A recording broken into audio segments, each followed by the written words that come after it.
coming out next week, we've got quite a bit of interesting stuff, including, and this is unbelievable, but after years of not coming out, the New Mutants has actually come out a week earlier than it's listed on this website. It's out now, but I've got it still listed here, so what the hell? What difference was that week going to make? I mean, it's the cherry on top of the sundae, isn't it? It is. Well, just at the last minute we thought, oh no, we'd better make sure this clashes with Tenet. Other than that, we've got last year's French entry for the Best Foreign Language Film Oscar, Les Miserables, not an adaptation of either the Victor Hugo novel or the musical, but a modern-day banlieue set crime thriller by Laj Lee. Laj Lee. Let's just stick with that pronunciation. He's probably wrong. Yeah. Let's just stick with it. I feel like there's something more in his name that isn't being typed out, but no, it's just largely... It's like Jean Reno. It just sounds really bad, but slap on a French accent and it sounds really good. Yes, that's the problem. I just can't do the accent. Also, if you want to remortgage your house, Mulan will be out on Disney Plus, costing more money than anyone has right now. It's apparently going to be put onto Disney Plus in December. I thought it was going to Disney Plus straight away. I mean, like, for everybody. Like, now you've got to pay, you got to mortgage your house now to get it, but you don't have to in December. They're just putting it on for free. And who in the right mind, knowing that, is going to pay for it? Yes! I mean, obviously, I was excited before this because these live-action remakes of 90s Disney films, whoa, when have they ever misfired? But now, yeah, I don't think I'll bother. Just wait until December, get it. Disney Plus sorted. Yeah. Which what most Isn't it people like will probably do. £25 or something like that? I think it's $29.99, isn't it? Something like that. Gee, Yes, it is. what? Why would you pay more than a cinema ticket? It turns out, once you get up to the mega budget level, the streaming model isn't a very good way to recoup $200 million. Who knew? Sit and so. Looking forward to it, don't get me wrong, because it's treating it like a proper Chinese epic, which I think is a nice move for it, but I'm not paying that much money for it. I'm just not gonna. What we're actually doing is a movie that comes out in cinemas and on VOD on Monday, so you might get a chance to watch it before you've seen the film, but it's Johannes Nyholm's Swedish horror film Kokodi Kokoda. Yes, and you got to sing the title over and over and over again. Yes, just to get the full effect. I'm very excited about this. The only thing I had seen of Johannes Nyholm's before is a short that was aired as part of Adam Buxton's Bug, where he put his baby in a set that was like a bar and just got it to do normal baby things, but because it was in this miniature bar set, it looked like a really rowdy drunk. I like the cut of that guy's jib, yeah, that's... Yeah. Quality shot, yes. That quality shot. It's great when a filmmaker gets into the business because they have a vision. And also when they're a bit nuts, clearly. That too. But yes, until next week with Kokodi Kokoda, that's been your lot from Cinema Eclectica. I've been Graham. I've been Rob. And I've been Andrew. See you next week. So we had a question of the week this week, and it was inspired not by anything we're covering this week, but inspired by something that we were talking about on the show recently, which is that some comedians have an absolutely stellar career in stand-up, on TV, in radio, but never quite crack film, and we wondered which ones you thought deserved a better film career. Some answers I got in on Facebook for this. Joe Miller says, and I mean, you could end it here really, because this is correct. Dylan Moran. I know, I saw that and I'm so angry. Why did he... And for the sake of the audience, that they might assume there's been some kind of digital trickery where you've recorded that whole review you've just done without me here. No, I was still on the pod. I've just been frantically Googling British comedians for the past God knows how long trying to work up. And finally, I had the answer.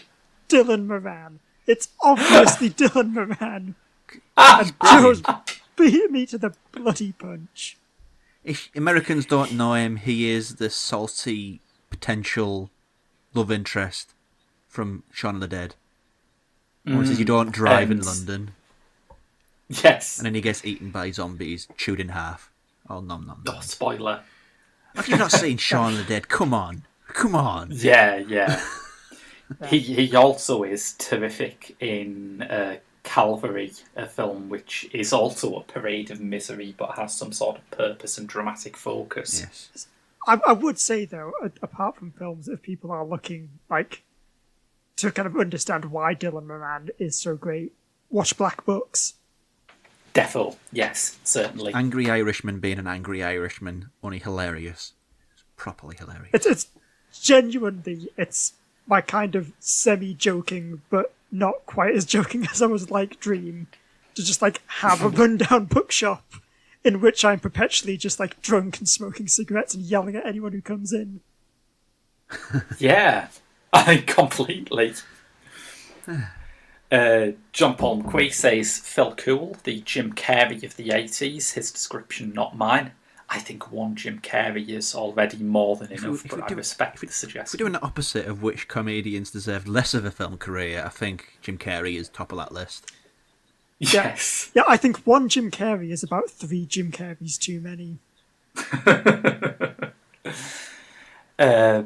Francis Golm says Bill Hicks, which I can't imagine what a Bill Hicks film career would look like, but it would have been fascinating to see. Was he in any films? I know he's had his comedy shows released as films, so to speak. But I'm sure there would be one weird ass Austin shot indie movie which he has a cameo in, probably. But no, I don't know. And Mikey Toll says a different spin on the question, actually. John Belushi. He had a perfectly fine career, but I wish he'd made more movies before he passed. Adding to that, Matt Culver said, I'd watch anything George Carlin. I'd watch George Carlin in anything.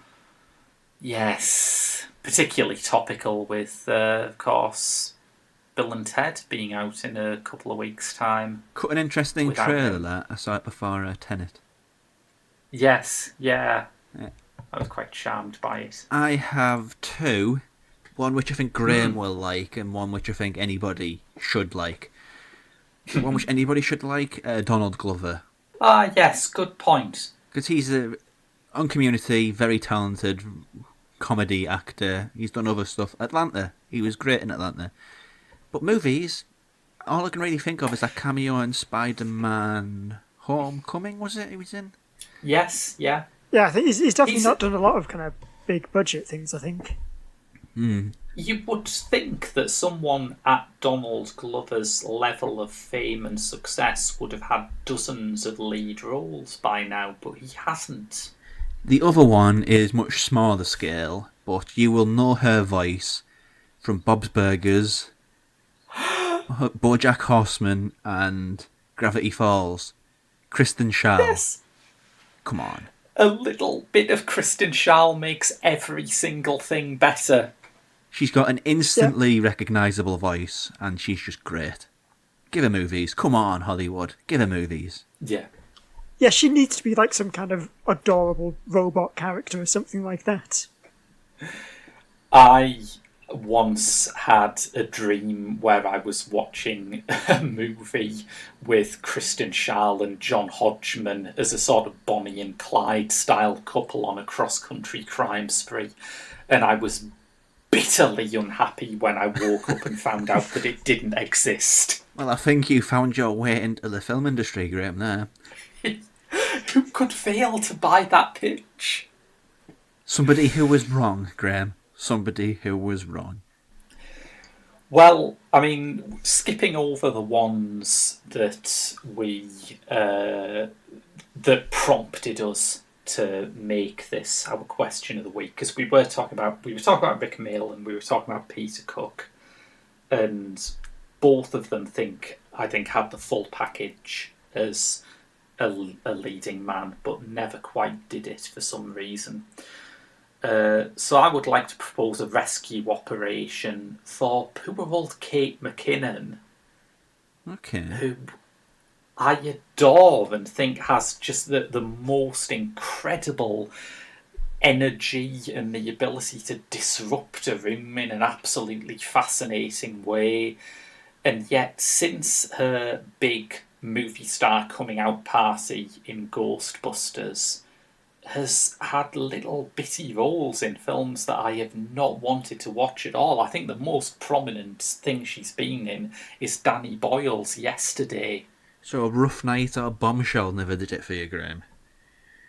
I forgot she was in Bombshell. Christ. I should probably watch that at some point, but Rough Night definitely did not do that. Rough Night is one of those things where I hate to make the argument if you reverse the genders, people would react differently, because normally that's just saying if the situation was different, it would be different. Yeah, round of applause there.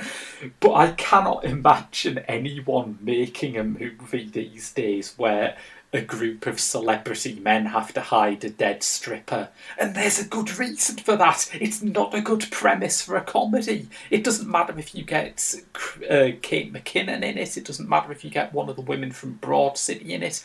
You could bring back Gilda Radner from the dead and it would still be an awful idea for a movie. Is Gilda Radner dead? I should have checked that before I went off on that one. I mean, she could play the stripper. Gilda Radner is indeed dead, unfortunately. Well, yes. That's. Well, there you Saves go. that. She'd be great. Method acting. But it's amazing how many actors have turned into comedians, though. Like Eric Bana, people don't realise he was a comedian, but he was. That's very true. Eric Bana. I mean, Yeah, apparently he Eric was big in Bana. impersonations. I guess the problem is I mainly associate him from the Hulk movie, in which like his direction was to deliver every line of dialogue as like flat and monotonously as possible. the killer example of that, particularly for British people, is Robbie Coltrane, where it is now genuinely difficult to remember that he used to be a comedian. Yeah. Cracker and Hagrid is... What a babble of laughs Cracker was. Yes. Cracker, Yeah. for international viewers, is basically like a police procedural in Glasgow, but everybody is miserable and drunk. Yeah, it's basically like if Dick Wolf suddenly decided I'm going to do a CSI installment solely for really depressing crimes. That's Cracker. Good though, but... Whew, It's very good. bit Yeah. rough. What a breeding ground for talent too. Aside from Coltrane, though, Christopher Eccleston, John Sims, Susan Lynch. I feel like we've got a bigger tradition of this, though, of comedians turned actors. Maybe. Eh. Maybe it goes back to Shakespeare. I don't know. If you've got to be playing Hamlet one night and the next night you've got to be prancing around in tights pretending to be a donkey-headed man named Bottom, you've got to be good at both. Right, I'm going to end the show on a really, really controversial note here. I mean, bold of you to assume that in my 20 minutes of searching I just came up with 0 answers. One which could do with less of a film career. I think I might get in trouble here. Right. Yeah. Oh, balls, I forgot his name. I mean, I do genuinely have some if you want me to fill in some time. Oh, just yeah, by you going can... out there. Oh, wow, I'm fantastic. trying to remember Yeah. his name. You fill in while I'm I trying mean, to remember his name. try not to sound that surprised, Graham. So, yes. So, some of the big ones. I think I had a few where I think they do actually have kind of fairly solid film careers, but I'd just like to see them in more stuff. And those are Yeah. Alice Slowe and Peter Serafinowicz. Completely 100%, agree. yes. Both of those, they're just fantastic comedy character actors, and they do need to be in more. Same Yes. as that, possibly even more egregiously. Why is Mark Heap not a big Hollywood name? Any Yeah. of that crew, really. The one who can names I can never remember, you know. What's he called? I can understand why someone might look at Kevin Eldon. Kevin Eldon, and there say you go. he's Him. not exactly matinee idol material. They're wrong, but they might think that. How can they think that Kevin Eldon's the best? He's just the best. Oh, the other one I remembered wonderful. for what you call it? Andrew picks up. You know, Mm? we need more Yeah. Paul Whitehouse roles. Oh man, it just got to this point a couple of years back, didn't it, where every time you saw Paul Whitehouse's name on a film poster, you thought, "Oh right, this is going to be good." He wasn't one of your picks, was he, Andrew? He's probably in like that same kind of category. I tend to forget that Paul Whitehouse, he's not had a big like film career. Because I know He's he's been in amazing. stuff like obviously Death of Stalin, Ghost Story. Basically just like the cast of Death of Stalin all need bigger Yes. Hollywood roles. Yes, including Jason Isaacs. Jason Isaacs needs to be in every film, not just like every other film. Yes. And then Completely. I had a couple of American ones as well. And they are two actors who have like massively prolific TV careers, but I would say like weirdly small Hollywood ones. And those are Paul F. Tompkins and Paget Brewster. Brewster, I'm not that familiar with. Tompkins, definitely. And he's friends with Paul Thomas Anderson, which you'd think would get a bit coming his way. But, Yes, I know like he had a cameo in There Will Be Blood. But yes. Paget Brewster, you might know. I think probably the biggest thing she's done was she was in the last series of Community. Yes, that's what I know her from. Yeah. Right. But right. basically the reason I've put them both together, though, is that the slightly more kind of off-centre thing I know them from is they were both in a podcast called The Thrilling Adventure Hour. Right. And as part of that, it was basically like a sort of like an old-timey radio drama type thing. And they started a segment called Beyond Belief, which is about two mediums, so like they can see ghosts, but they're married and are also just perpetually drunk. And they're absolutely delightful. Oh, so it's like Conjuring, but watchable. Or listenable. is that Yes. it? Yes, so The Excellent. Conjuring, if it was just like two very happily married absolute drunkards. Fantastic. I'm not going to spoil it with my bad entry now. I think that's a good note to end on. Yeah, that's too nice. I'd also just like to say Rose Matafeo. Just wanted to throw some love for Rose Matafeo out there. You could do a whole episode on this, frankly, because there's just so many of them. You could. So yeah, many. completely. Yeah. But on the show now, we've got a new release, which it's been out on Mubi, and I think they're putting it out as a physical disc, which Mubi have done with some of their Suspiria we've done previously. Suspiria. Yes, I was going to say For Better, Suspiria, or worse, Under the Silver Lake. We've done it in conjunction with Amazon Studios, so there's a collaboration going on there. Yes. This latest one is Kantemir Balagov's film Beanpole. It's, I think, not quite his debut film. It's his second film. I am not familiar at all with him before this.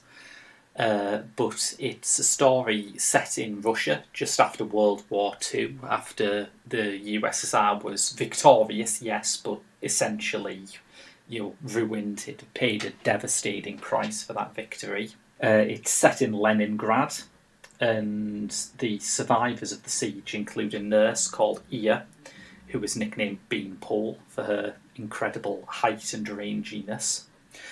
She is subject to occasional fits and blackouts as a result of her post-traumatic stress disorder, which you'd have to say is pretty understandable given the circumstances. And she has a friend, Masha, who is one of the Soviet Union's groundbreaking female soldiers. Masha has come back from war with severe psychological problems of her own, and when a tragedy comes between them, let's see what that tragedy is, because it's the first thing that really ticked me off about this film. It's been widely loved. It was at Cannes last year. It was not in competition. It was rumoured that it would have been, and some people suggested had it have been in competition, it could have won the Palme d'Or, which I think the choice of giving this the Palme d'Or over Parasite, which eventually did win it, would be a very useful illustration of exactly what is wrong with the Cannes Film Festival. Sort of stuff you'd expect the Oscar panel to do. Yeah, that would have been pretty incredible, really, if the Oscars would have got it more right than Cannes for once. Just before you get into the point, I was thinking there, Ear and Masha. I would love to see a sort of hijinks road trip movie with Ear and Masha. I also would love to see that, because it's certainly very, very far from what we've got here. I mean, no one is saying that the lives of young women following the siege of Leningrad was a barrel of laughs. Of course not. No. This is inspired by the work of Svetlana Alexievich, the Russian historian who won, I think it was the Nobel Prize for Literature a few years back. She produces really remarkable books, and you would have to say that part of the intensity of her books, The Unwomanly Face of War, I think, is the one that Balagov was particularly inspired by. Part of the wonder of them is that Alexievich gets out of the way of her subject's stories. There is absolutely no danger of this with Beanpole. It does not have the moral standing of being based on fact. It is, inspired, as I say, by this book of journalism, but it is not itself a true story. So any attempt to defend the plot, which is a meaningless 2 hours and 20 minutes of misery piled on top of misery, with the lead actress Victoria Miroshnichenko occasionally mustering a facial expression in response. It is not enough to simply point at Alexievich's book and say, well, this is how it was. Maybe how it was, but choices have been made in adapting it, not least of which is the decision to shoot this story of, as I say, ceaseless infant mortality, disability, rape, infertility, illegal abortion, the scars of war, in a style that reminded me of nothing so much as Wes Anderson in a particularly quirky mood. What? That's bizarre. I'm actually looking now at Sight and Sound's Cannes report from last year, and I think it is very telling that the publicity still for this has had its colour adjusted, because in the actual film everything has this deep yellow filter on it that not only makes all the light yellow, it makes all the colours really garish. And in the publicity still, it's just been set to a normal white balance, which is what a sane person would have used to film this. It's basically like Amelie if Amelie had a real shit of a day. Amelie is exactly what I was thinking of. It's exactly that. It's sort of, what if Alexei German wrote the script for Amelie and nobody noticed that it was a different story? That's an odd contrast of things. It's very strange, and I can sometimes understand doing this for ironic effect, but I don't think this film has an ironic bone in its body. I can understand the argument that Agnes Varda put forward when she made her film Le Bonheur in a similar colour-drenched style, where she said, look, the story is so sad, I wanted to give you something to enjoy. Again, I don't think the pleasure of the audience is something Balagov has ever thought about. On paper, this is exactly the kind of gruelling art house rape fest that makes me very wary of the Cannes Film Festival. But as I say, it is shot in this sickening yellow filter with everyone wearing bright green and bright red clothes.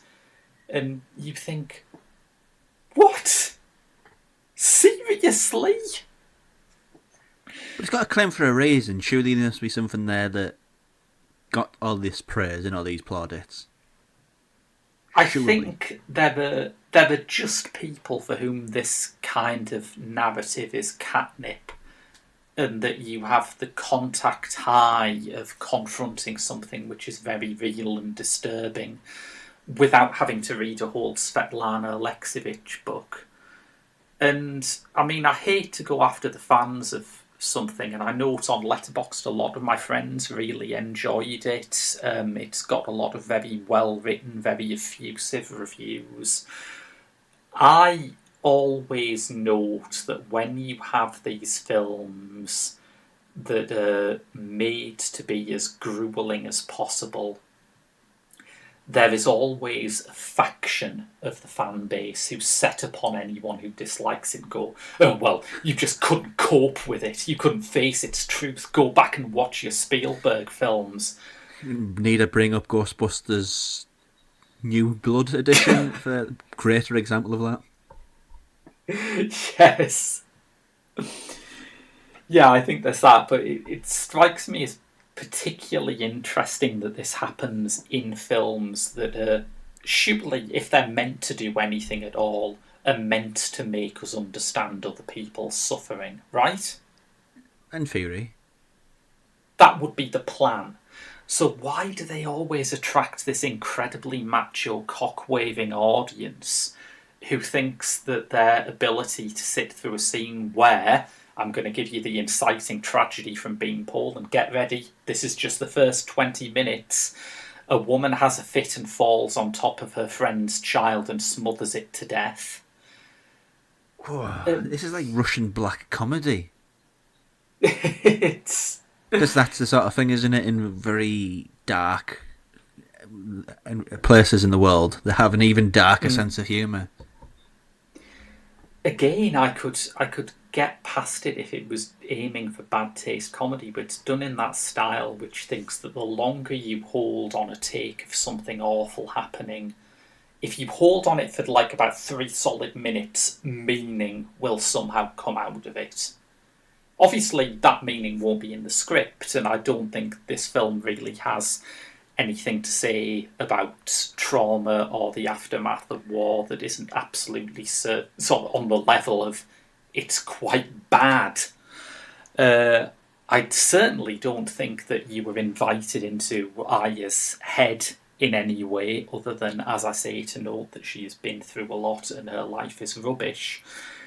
I have seen a lot of praise for the lead actress's performance. I think that if your metric of a good performance is, are they giving exactly what the director asked for, then yes, it's a good performance. If your metric is, does it contain some sort of recognisable human emotion being expressed? Maybe not.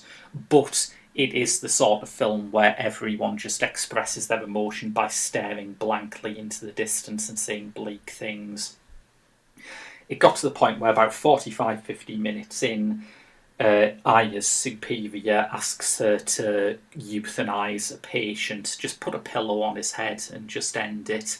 And I felt like crying out, oh, do me next. Oh, it's a grim movie, this, isn't it? It really is. It's grim and pointless. I can take grim. I am, as I've said before, a big fan of Hard to Be a God. But I felt like there was no greater purpose to it other than for Kantemir Balagov to announce himself as an art house director in a very cynical way, saying, look, I have appropriated these people's pain. I have made a film which shows no particular insight into how they felt about it, but I am really staring into the abyss like a proper art house director could. Please guarantee me a place at Cannes for the foreseeable future. And the way European cinema is right now, he's probably going to get it. The Lars von Trier, Michael Haneke factor. Exactly.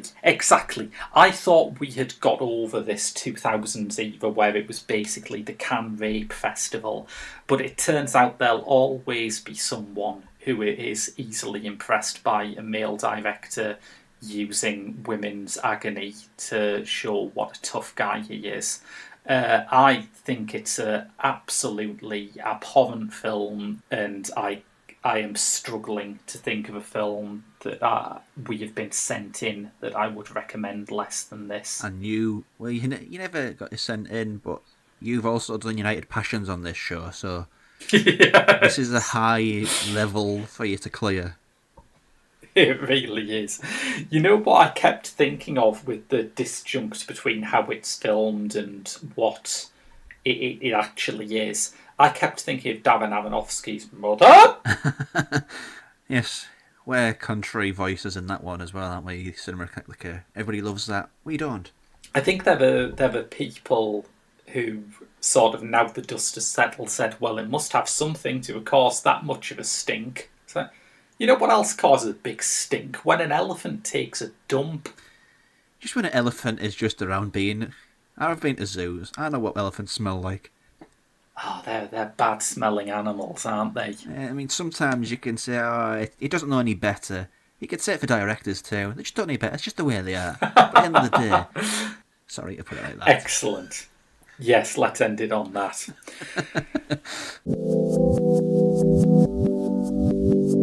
By COVID-19 pandemic EDF gave us 1 star and gave us 2 sad faces.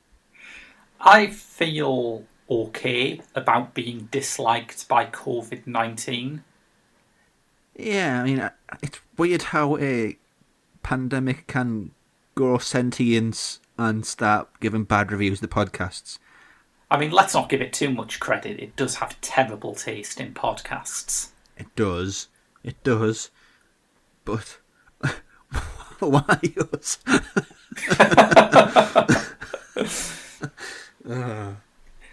And that's from America, so that's, it's really... I have heard. It's the real COVID who gave us that review.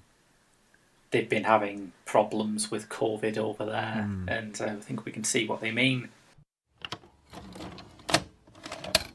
So, if you're enjoying what you're listening to, you could get us something that we like, and it turns out that we like money. You could donate to our Patreon at www.patreon.com/The Geek Show if you want to help us keep making these things, or if times are tight, and let's face it, they are for most of us, you can just share us around. It does help us become more visible, or leave a review, and we promise to ill-advisedly read that out.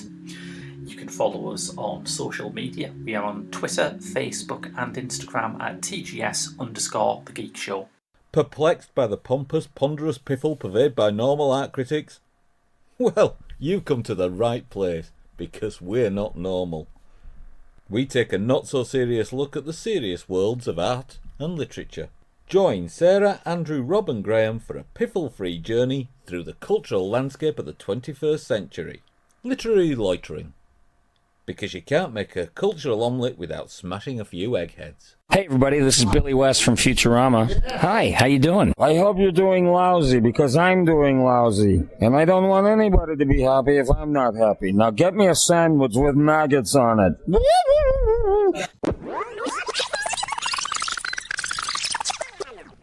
Hello and welcome to Cinema Eclectica, part of the Geek Show Podcast Network. We are the Geek Show's dedicated movie podcast. I'm Graham, and this week I've been joined by Rob.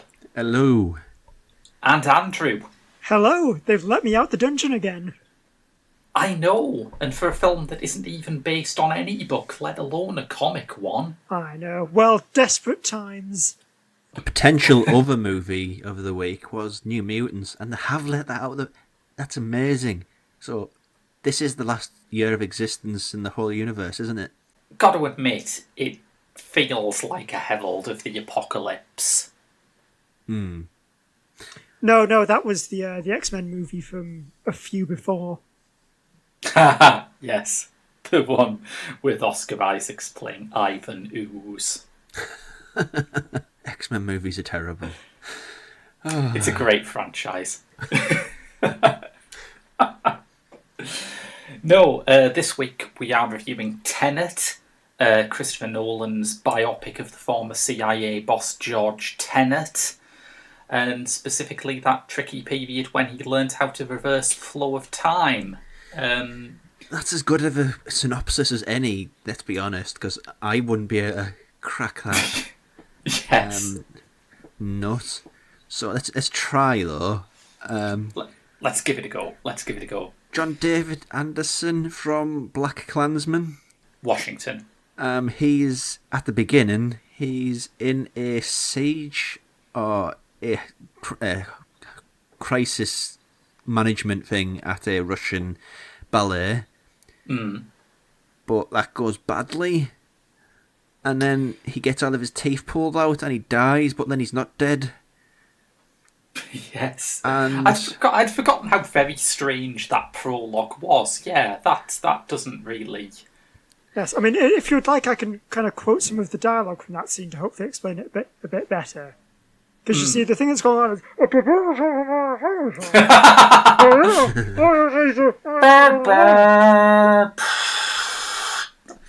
Yes, it pays attention to the foundations of spycraft, which is that you can't talk indoors because any room might be bugged, but you can talk outdoors where your voice will be drowned out by Ludwig Göransson's score. yeah, this is one of these things where I remember going to see Blade Runner 2077 and I was complaining how rubbish the sound was. And then you told me afterwards, no, it was just your screening. I thought that was going to happen here again too. But no, it's good that that's consistent. If there is one thing that I think you can guarantee, it's that any sound issue with a Christopher Nolan film will be planned by Christopher Nolan. He likes his dialogue inaudible. But from that point, with John David Washington being dead, he becomes a spy who's got to find out who's selling these bullets from the future which are inverted. And What does that mean, Rob? Does it just mean they're backwards? well, basically, yeah, you don't fire a bullet out your gun, you catch a bullet in your gun. So it sort of comes from the wall and finishes its route on your gun. And there's other objects that can do that too. And who's the mastermind behind all that? Great Russian actor Kenneth Branagh. Was that Kenneth Branagh? I kept mistaking him for Noel Edmonds. Yes. So it's kind of it's utterly absurd. And there's also roles for like Robert Pattinson, who I think he plays a character called Neil. Yes. Neil. Yes. Everyone else is called something like the protagonist. Robert Pattinson is just called Neil. There's Michael Caine in a one scene job. Elizabeth Debicki's in there quite prominently. Aaron Taylor Johnson is it? Is that Aaron Taylor Johnson? It looks like What's Aaron that? Taylor Johnson. It is, crap. yeah. Yeah, I had to look that up on the cast list. He's manned out. He's really manned out for this role. Yeah. Wow. I didn't know that until you said it just there. Not quite as star-studded as usually would be, but it's still a very strong cast of regulars and new faces for Yes. for Nolan. Yeah. And should we start by talking about those performances? Because I think Nolan is pretty... I don't know if I would say he's an actor's director, but he always gets the right person for the right role, and I think that streak has basically continued here. I don't know if I'd agree with that. Looking at the other movies he's done recently, I've not seen Dunkirk, but a lot of his movies have that one central role, which is just the hook that the movie hangs on. Yeah. What's he called? McConaissance. I can't remember his real name now. Matthew McConaughey. Matthew McConaughey Reconnaissance. Yes, it was brilliant in Interstellar. Leonardo DiCaprio, Inception, Batman in Batman. But here, Method actor there. I really like John David Washington. It's a real sort of coming out party for him, but I don't think he was that here, I'll be honest. I think it's impressive in that it shows you that he can command focus in a $200 million effects movie. But yeah, I don't think it's quite as transformative as some of... I don't think it's quite as transformative as Robert Pattinson, to be honest, who I was delighted by. That hair. I know. it's great because That hair. do you know what I worked out while I was watching this film? Yeah. Robert Pattinson is Squirtle. Oh. Like, he starts off, he's one of the options you can choose, and he's pretty nice. Maybe looks a little bit dopey, but he's inoffensive enough. There's plenty of other water types out there, so you're probably not going to use him that much. But then suddenly something happens, and he turns into War Turtle, and suddenly he's a bit different. He's doing new things. He's got weird fins coming off the top of his head and a swooshy tail. What's he doing now? Who knows? Maybe I'll keep my eye on this, see what happens. And bam! There you go, you gotcha Blastoise. By which I mean Robert Pattinson, who now looks really cool, just holding big old guns. That was exactly the metaphor I was going to go for. But it's true, isn't it? If this film was made 10 years ago, he'd have probably been frontrunner for the John David Washington role. And I'm so glad that he spent like a decade making pretty incredible films just to get himself up to that level where he's now the weird best friend rather than the star. It doesn't sound like a victory when you say it like that, but it is a victory. He is now the Batman who acknowledges that you probably need to wear a decent amount of eyeliner. Yes! I was delighted by that. And he's just old enough to have heard The Cure as a kid, so it fits with his backstory. Yeah. I hope that's one of those things that he insists on all his future roles, no matter the character, they just wear ridiculously heavy eyeliner. What, like Jeff Bridges spent ages doing his Rooster Cogburn accent in everything. Yes. R.I.P.D., wasn't it? Which is just weird. God, yeah. That's one of those movies that sticks in your head because of how forgettable it is. If you ever need a reference for a completely forgettable movie, R.I.P.D. I would like to point out that halfway through that sentence, Graham, I forgot what film you were talking about. That's how forgettable R.I.P.D. is. Let's loop around a little bit there. Let's maybe talk about Tenet for a bit, yes. This is it's following on from Inception, really. I mean, Inception, the big sort of centerpiece was the action scenes on a rotating set. Yeah. This one is action scenes in which forward-going man is fighting backwards-going man. Yes, yeah.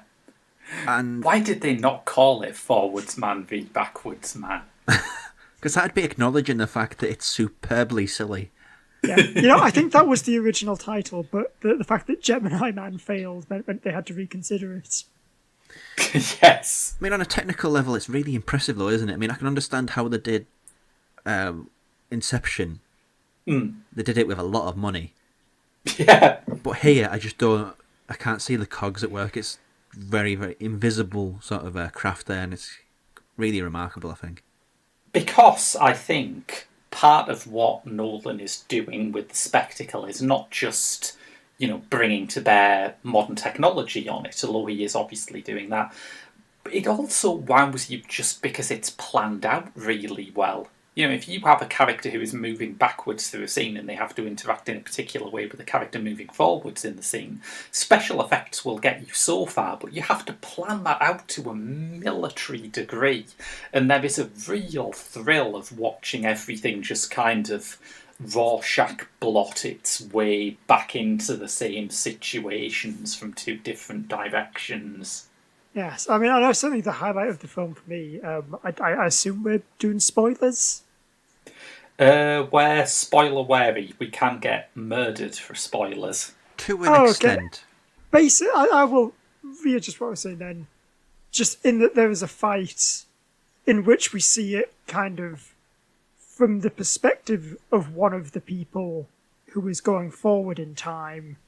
And then later in the film you see the same fight from the perspective of the person going backwards in time. And just kind of watching the way everything all syncs up. And all the bits that look like really weird the first time round. It's something like, oh, I get it. This guy, he's not doing some weird spider crab walk down the hall. He's going backwards along the hall, scrambling to get his gun. I thought that was very clever. Yeah. I will say, that being said, though, I did kind of feel my big thing with this film. I'll say I did enjoy the film. I think it's very well made, but it's just it does want to be the next Inception. Yeah. And I feel like, despite it being very clever with its action scenes, it never quite reaches that same level of spectacle. Like, there's nothing that really sat with me the same way, say, like Ellen Page folding an entire city into just a big cube does. I get that. I wonder if my reaction to the spectacle is juiced because I remember during, I won't say any more than this, but the big freeway chase in it, I was just watching that thinking, God, you really don't get this anywhere else but the cinema, don't you? And I just felt really happy with that. Like, even, I know Netflix have done action movies and they're mostly terrible. I was so happy to be back watching this.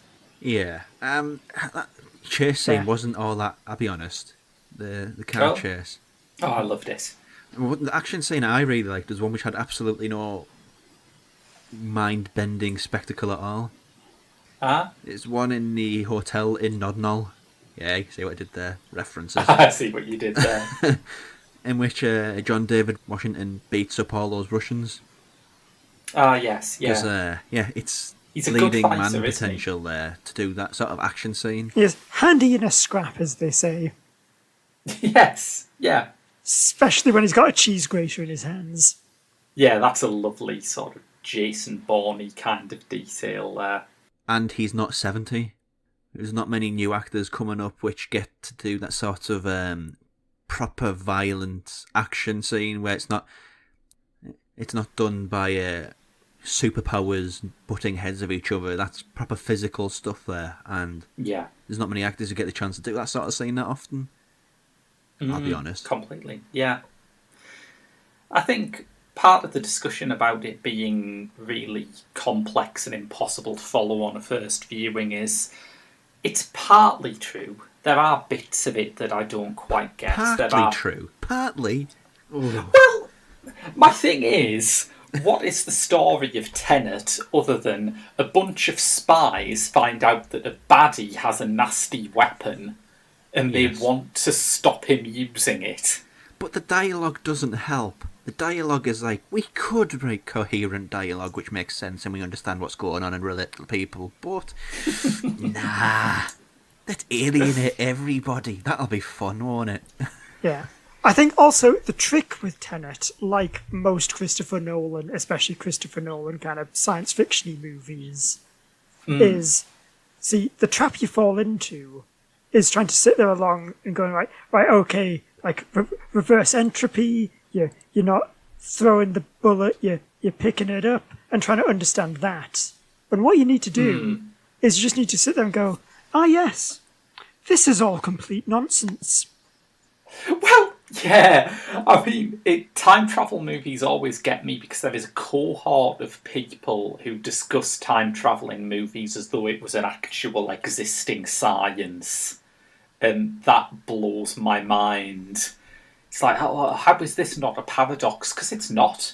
It's not in this movie. Careful there, Graham. You might get Andrew onto Looper, and we don't want that. We don't want that. Yes. I mean, I think that's maybe it. Is that Looper has just completely desensitized me to time travel in movies. No matter how bad it gets, it can't be as bad as Looper. With its bloody, if I killed the Bruce Willis, but then there's another Bruce Willis, and why is he? Let's just all go to a cornfield and fine, whatever.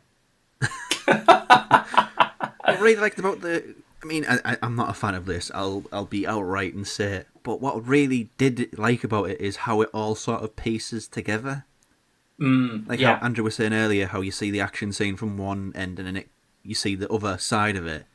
And there's lots of bits like that. There's like a bit on a boat, which seems like a throwaway instance of the first loop, I guess you'd call it. And the second loop, you think, hang on, there's much more going on there than you realise, and how all those sort of things thread together. And that's a great example, because when that came up, I thought, that is such a strange thing to mention that it must be important later, and I think Nolan knows you're going to pick up on it on that level. It's just a question of when and where, and I just had a big smile on my face when it came round the second time. Yeah. But I think that what really threw me off, though, the fact that the climax of the movie does not take place at, like, the opera house where the beginning of the movie does. Because I was so sure throughout the entire movie going, it's all leading up to looping back round to where it starts. I get you, Chrissy-N. And then it just doesn't. is that almost too obvious, though? Like, I was seriously expecting the person who fires that reversing bullet in the first scene to be John David Washington's character, and I suspect Nolan didn't do it because I expected that to happen. Maybe it is, though, because it does kind of leave it open for not the story to be sequelized, but the story to be extended in some way. Maybe, yes. Outside the movie. But that last action scene, I just did not know what the hell was happening, I'll be perfectly honest. Neither did I, but I enjoyed myself. Really badly set up. So badly. It's like, is it Aaron Taylor-Johnson or isn't it Aaron Taylor-Johnson explaining some stuff with red team, and blue team goes over here and red team does that, and then Robert Pattinson's a blue team, then he's a red team, and then explosions, and then there's non-explosions. I don't know, Graham. All right, but I put it to you. It has a bit where they have to fire a rocket at a block of flats before another rocket comes out of it and unexplodes it. How can I follow that? I was just thinking, how cool is that? My problem with Christopher Nolan, and I have always at least enjoyed his films, is that his level of showmanship is not always matched with an emotional pulse. And for all John David Washington's character being called the protagonist had me worried, I do think there is an emotional pulse to this movie, particularly with Elizabeth Debicki's character, who actually is driven by emotion and is driven by a desire to get back at someone, and who might not always do the right thing because sometimes she's, too overcome by that, in a way that Christopher Nolan's characters never have been before. That's fair, but Kenneth Branagh was playing a Russian, and that totally upended that whole thing for me.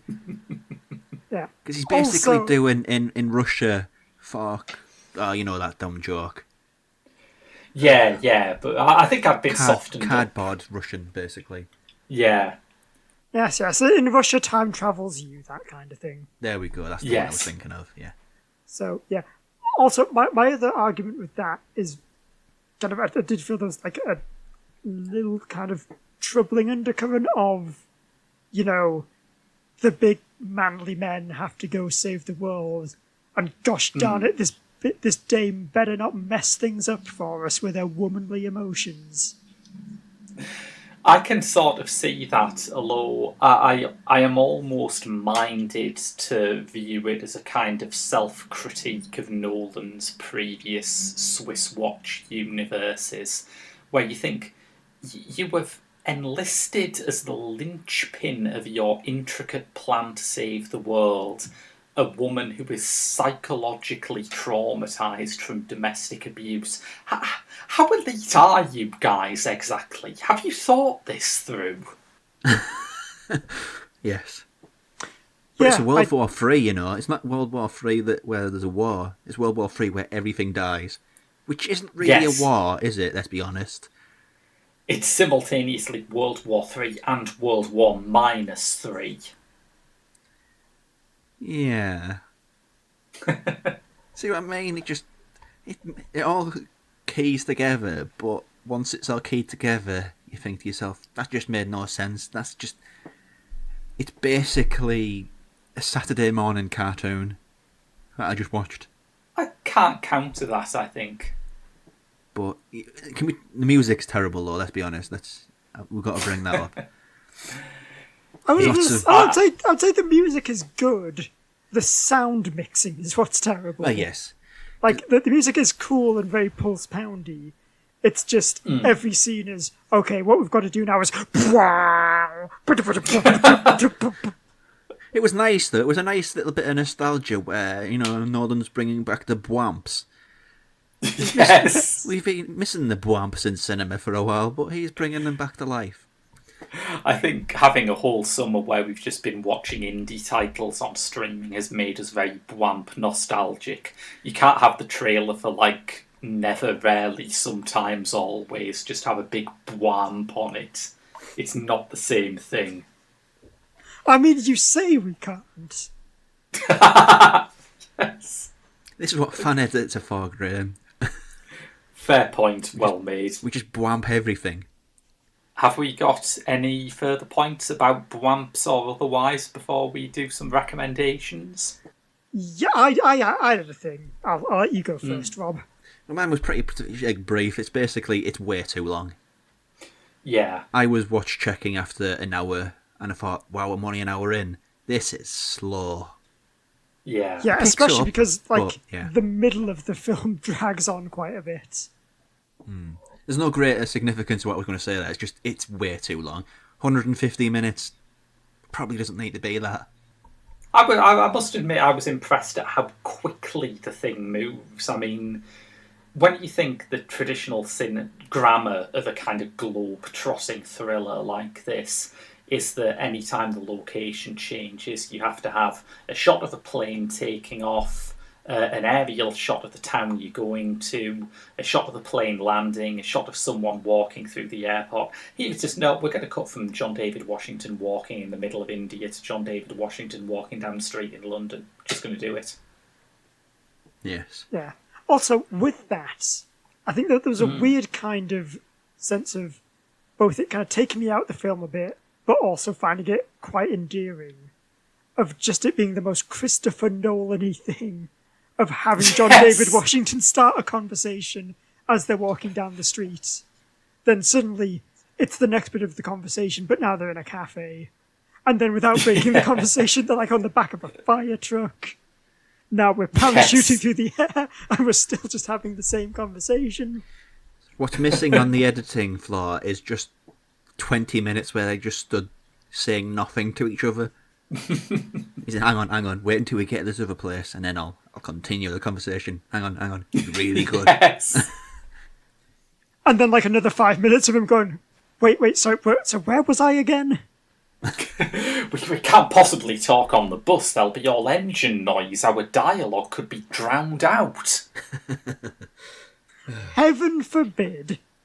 Also, my other big thing is I think this was the film where I felt the most kind of being on the other side of the mirror of, oh no, Christopher Nolan's not a smart movie maker at all.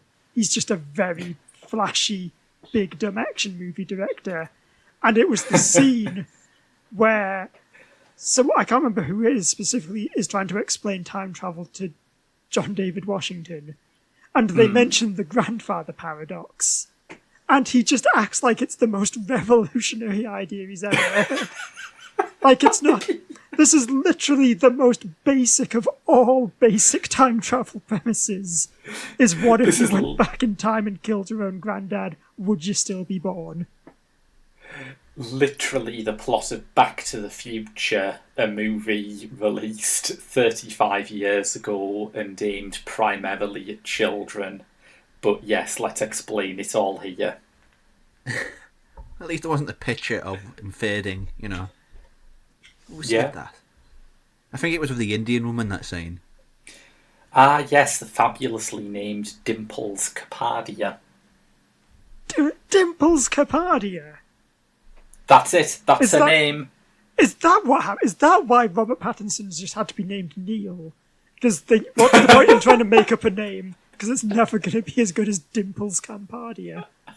Exactly. I think there's everything covered, though, really. I think it is. Do we have anything to watch alongside it? Be a time travel movie, wouldn't it? Ideally. I don't know, really. Mine is a short film because, let's face it, You're going to be grateful for that. It's one of the BBC's ghost stories for Christmas, and it's called The Ash Tree. Adapted, as they usually were, from a story by M.R. James, but adapted by, and he is the real treat, David Rudkin, the man who wrote Penda's Fen. Cool movie, that Penda's Fen. Yeah. Yes. And it has a similar kind of sense of time as something with layers in it. It cuts between scenes set in the 18th century and scenes that may be hallucinations or may not, that are set in the 17th century. It has actors doubling up to play different characters in different time strands. It has, amusingly, an exact example of what Andrew was saying, where someone starts a conversation riding horseback across some fields and then just carries on seamlessly when they're back in their castle. And you think, did you just have a really long pause? It has a very trippy effect. It has a horrifying finale. I mean, the ghost stories of Christmas might have had limited means, but they could deliver scares. And it makes for, I think, a useful look at some of the ideas and structuring concepts Nolan is playing with, played out on a sort of miniature level. Have I seen The Ash Tree? Graham, what's The Ash Tree about? It's the one about the local squire who inherits a house, a country house, where witches had been tortured. I think I've seen that one. Definitely seen a lot of the ghost stories for Christmas. If you have or you haven't, it's worth digging out again. Also, Stunt Tapes. That's not one of the ghost stories for Christmas, but it's also worth watching. Nothing to do with time travel. It is great. I've got one, The Final Girls. I never saw this. It's a time travel movie, sorta. It's basically a slasher in which a group of people are sucked into the movie, and it's got a good time travel gag, which is the only thing which I'm basically basing this recommendation on, is where they don't know where they are, they don't know where it's happened. So, after the first instance of surviving the slasher, they just hang about 2 hours. Then the movie starts again. So I have to go through it all again. But it's also a really sweet, touching way to do like a slasher in nowadays times, because, you know, that sort of genre of horror is basically been murderized by the mobile phone. Yes. You can't really think, oh my god, there's this dude after me with some shears, when you can just sort of ring somebody and then they come and sort it out for you. You know, hello police, there's a murderous man with a chicken outfit on, or something, I don't know. Slashers are weird. See, just the way you said you can bring someone and they'll sort it out for you, my mind immediately jumped to what I think might be the next big summer hit, which is just Ghostbusters, but for like slasher film killers. Yeah, in fact, why has nobody basically made that? Why did no one make that when slasher films were 10 a penny, and it did feel like most US towns probably did need someone to just sort out their masked killer problem? It'll be better than the one that they're cooking up now, the new Ghostbusters, because that just looks garbage. You're saying you're not sort of excited to see the classic Ghostbusters iconography of Spielbergy cornfields at sunset? The classic Iowa set franchise Ghostbusters is back again. You got that right, Graham. You got that right. Should we go for a break there? Yes. Good episode, that. That was good, that. Thank you very much. That was fun. Thanks for having me on.